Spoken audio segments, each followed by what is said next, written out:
गुरु बिनु भव निधि तरई न कोई, जोय बिरंची संकर सम होई। आवत यहीं सर अति कठिनाई, रामो कृपा बिनु आई न जाई। बोली सच्चे दरबार की जय, संत समाज की जय, गंगा मैया की जय, गुरुदेव महाराज की जय। जय जय श्री सीताराम। भैया हमारा अभिनंदन, धन्यवाद। और आज हम आपको एक छोटी सी लघु कथा विनोद प्रहरी यूट्यूब चैनल की तरफ से सुना रहा हूँ।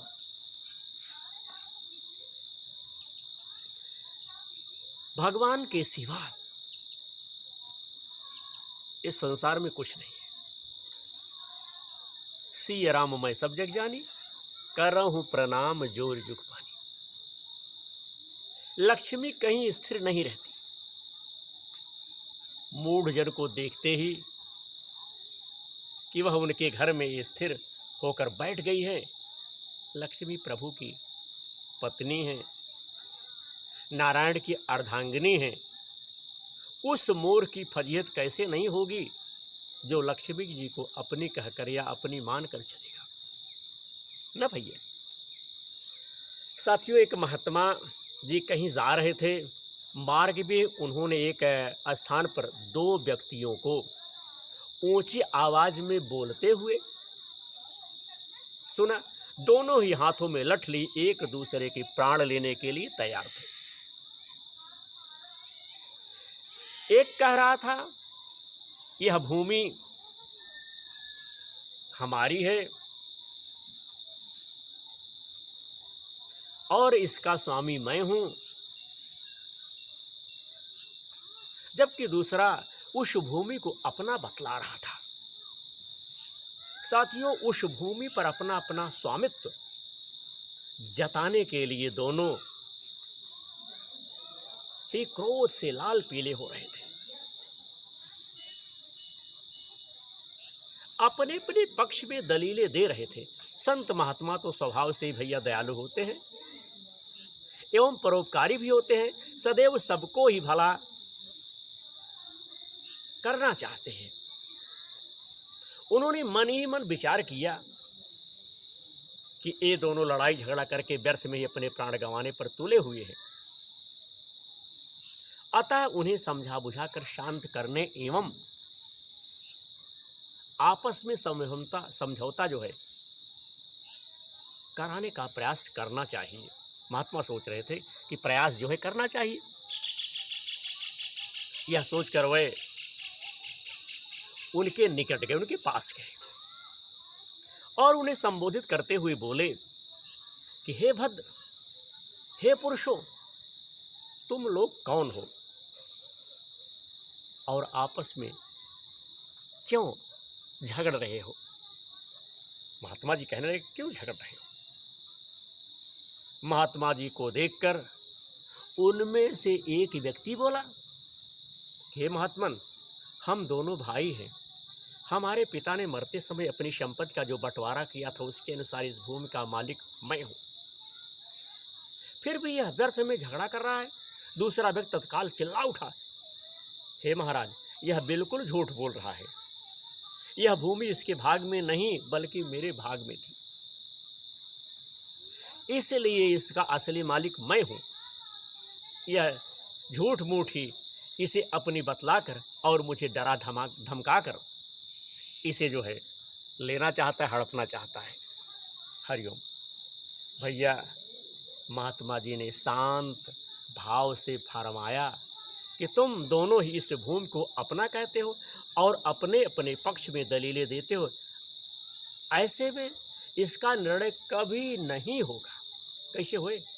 इसलिए अच्छा यही रहेगा कि जिस भूमि के लिए तुम मरने मारने पर उतारू हो, इससे ही यह पूछ लेते हैं कि इसका असली मालिक तुम दोनों में से कौन है। हम पूछ लेते हैं कि इसका असली सही मालिक कौन है। यह स्वयं ही इस निर्णय को बता देगी। और साथियों, कुछ समय तक दोनों ही महात्मा जी के मुंह की ओर ताकत रहे। फिर बॉलर इधर उधर बोलने के लिए तैयार हुए, बोलने के लिए, किंतु यह कैसे संभव है? भूमि भी कभी बोलती है? महात्मा जी ने उत्तर दिया, हाँ, यह अवश्य बोलती है, परंतु उसकी आवाज तुम लोग नहीं सुन सकते हो। हम सुन सकते हैं।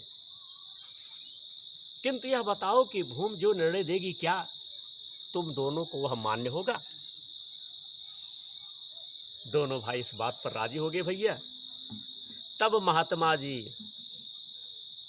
बोले, मुझे बहुत जोरों की भूख लगी है, पहले मुझे भोजन कराओ।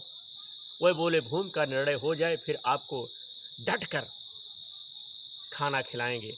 महात्मा जी ने कहा, भूमि का निर्णय तो हो ही जाएगा, वह कहीं भागी थोड़ी जा रही है। पहले भोजन हो जाए, पहले भोजन खाना मिल जाए, हो जाए, इसलिए तुम दोनों अपने अपने घर से भोजन ले आओ, तब तक हम यहीं बैठे। यह कहकर महात्मा जी एक पेड़ की छांव में भैया बैठ गए। हरिओम। दोनों भाई घर गए और अपने अपने घरों से भोजन बनवा कर ले आए।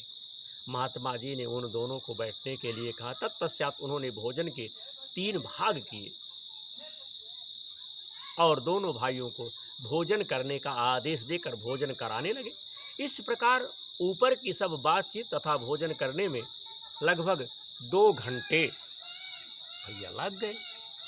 महात्मा जी ने इस समस्त कार्यवाही का उद्देश्य केवल यही था कि दोनों का क्रोध कुछ कम हो जाए, ताकि उन्हें समझाया बुझाया जा सके।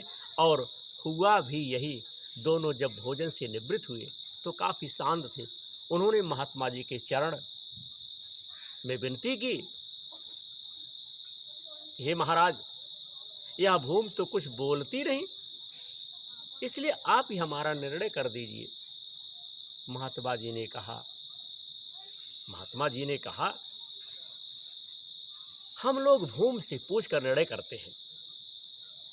यह कहकर उन्होंने अपने कान भूमि के साथ लगाए, मानो कुछ सुनने का प्रयत्न कर रहे हो।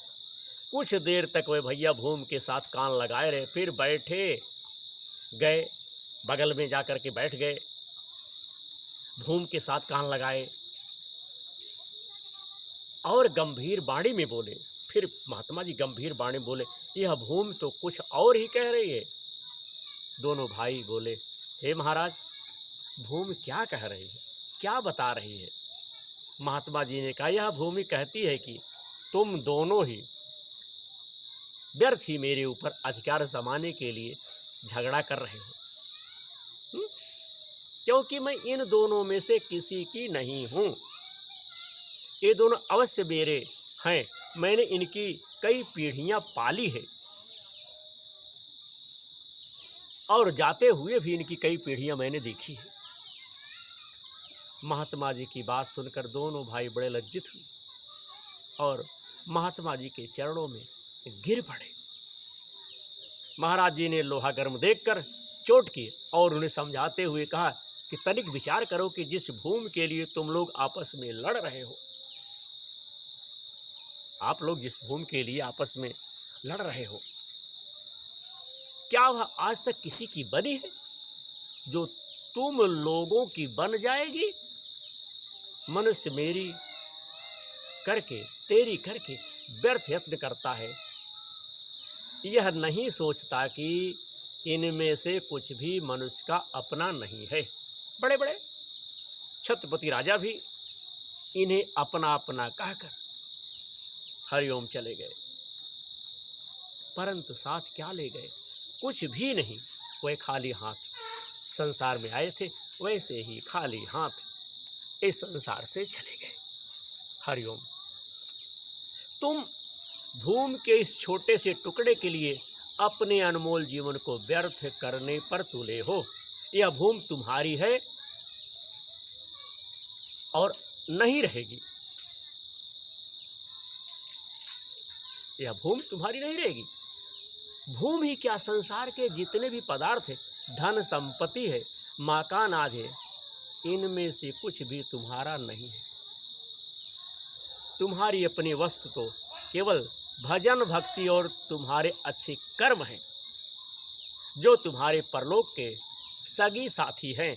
शेष सब कुछ तो तुम्हारा यहीं रह जाएगा। इसलिए आपस में लड़ने झगड़ने और भैया मनुष्य जन्म के मूल्यवान समय को व्यर्थ करने की अपेक्षा जीवन को अच्छे कर्मों में और नाम सुमिरन में लगाओ, ताकि तुम्हारा लोक परलोक सुधर जाए। दोनों महात्मा जी के चरणों में गिरकर अपनी गलती के लिए भैया क्षमा मांगे। उसी दिन से सबके साथ प्रेम का व्यवहार करते हुए, अपने समय को भजन भक्ति में लगाते हुए अपने जीवन को सफल करने लगे।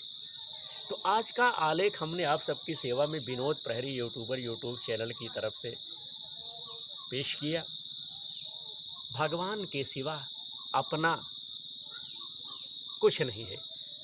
आशा करता हूं कि आप सबको यह विचार, यह प्रेरणादायक कहानी अच्छी लगेगी। हम चाहते हैं कि आप लोग हमारा हृदय से इस धर्म के काम में सपोर्ट करें, और आपके सहयोग से, आपके प्रयास से हम सब आगे बढ़ें। इसी उम्मीद के साथ हमारे कार्यक्रम से आप लोग जुड़िए, कार्यक्रम को देखिए, कार्यक्रम में अपना विचार आप हमें शेयर कीजिए। हम प्रयास करेंगे कि आपके विचारों को जनमानस तक शेयर करें। आप अपनी रचना भी हमें प्रेषित कर सकते हैं। देखते रहिए विनोद प्रहरी यूट्यूब चैनल। जय श्री राम।